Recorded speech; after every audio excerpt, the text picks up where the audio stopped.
Good morning, everybody. For those of you who remember, we had to go visit genetics, and it's been a while, but we have the results of Lucy's genetic testing, and I want to jump into this real quickly because I have a lot of stuff to do today. But her results were very, very interesting as regards to genetic markers and autism and other genes she may have issues with later in life. First of all, I want to say that we're leaning in technology and science. We're leaning more towards genetics being the cause of autism. I don't believe it's anything else.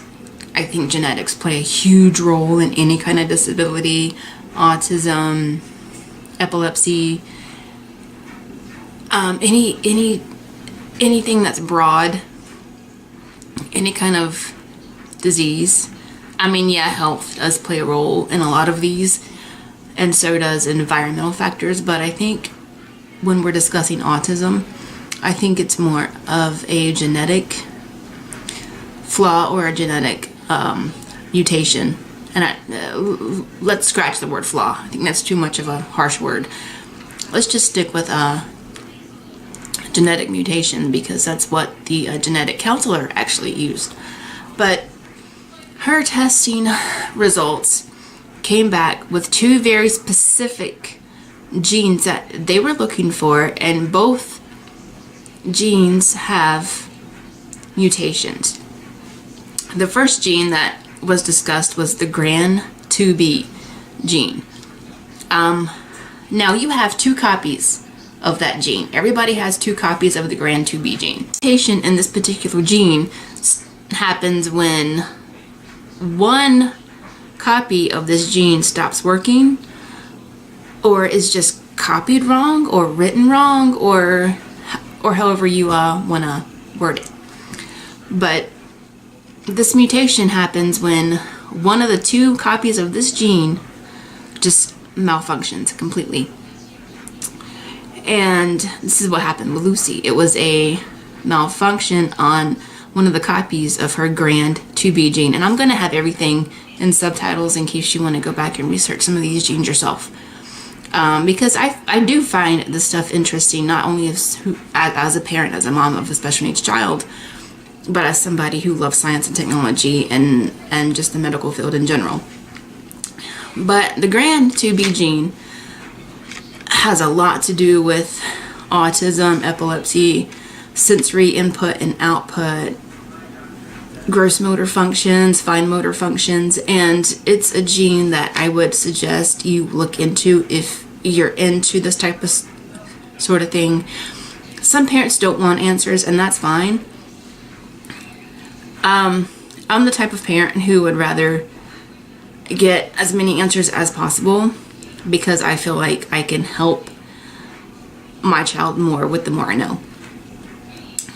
The second gene is called the SYN1 gene, SYNE1 gene. This gene is a marker for muscular dystrophy. This gene is recessive. Lucy does not have muscular dystrophy. I mean, she's 10. We would have noticed something by now if she had. This gene is recessive. It means she does carry it. With the GRAN2B gene, it's dominant, and I'm going to explain why that's important in a minute. But the SYN1 gene is a marker for your muscle control, your muscle functions, muscular dystrophy, any type of diseases that involve muscle control. That's where they go to find it, is that particular gene. That gene is recessive. Although I do think I remember my mom telling me I had cousins who had muscular dystrophy at one point. It's been a while. I have to go back and ask. But Mom, if you're seeing this, then let me know, because I'm pretty sure there's a family story there somewhere. The GRAN2B gene is dominant with Lucy. And that's extremely important, because one of us, her parents, have undiagnosed autism. And it's something we kind of mold around a bit because we've done a lot of independent research on genetics and autism, and we've been through so many doctors, neurology, pediatricians. We've been through every single kind of therapist you can find, and obviously genetics, but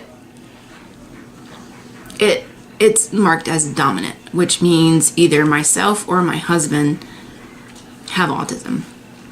So we will be doing a full family panel for this marker on November the 6th.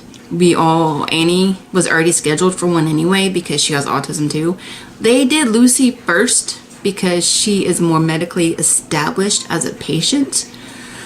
She has a lengthier history with seizures and autism and speech impairments and OT and PT and speech. We had all the medical documentation for her because she's almost 10.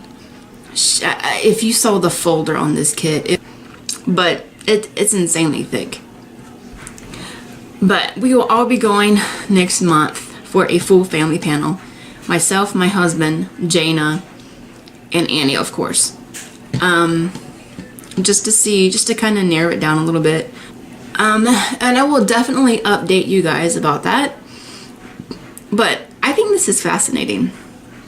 Not only can I help Lucy more, I can say in specifics. I guess we'll see how the rest of this plays out. If you are interested in researching these genes for yourself, I highly suggest you do. The information is absolutely fascinating, and it's absolutely amazing how far we've come just in these few years alone with genetic testing and science and technology when it comes to our kids. And I cannot imagine, like, even 20 years ago, even today, kids are still being misdiagnosed and getting the wrong treatment just because they didn't know it was autism.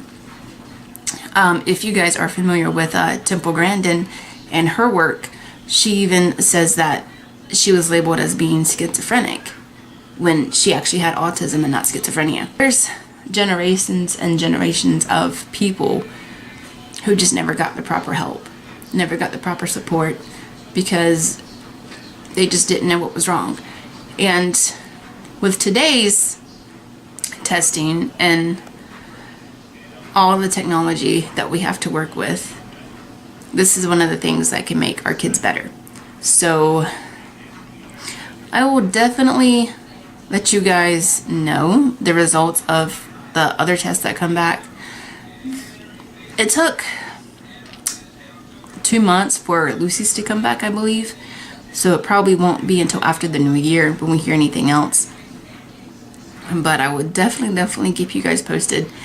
And look into some of these genes yourself because it's rather interesting and I cannot stress that enough. But I'm gonna go. I got some stuff I gotta do. I'm gonna head out and I'll see you guys later. Bye.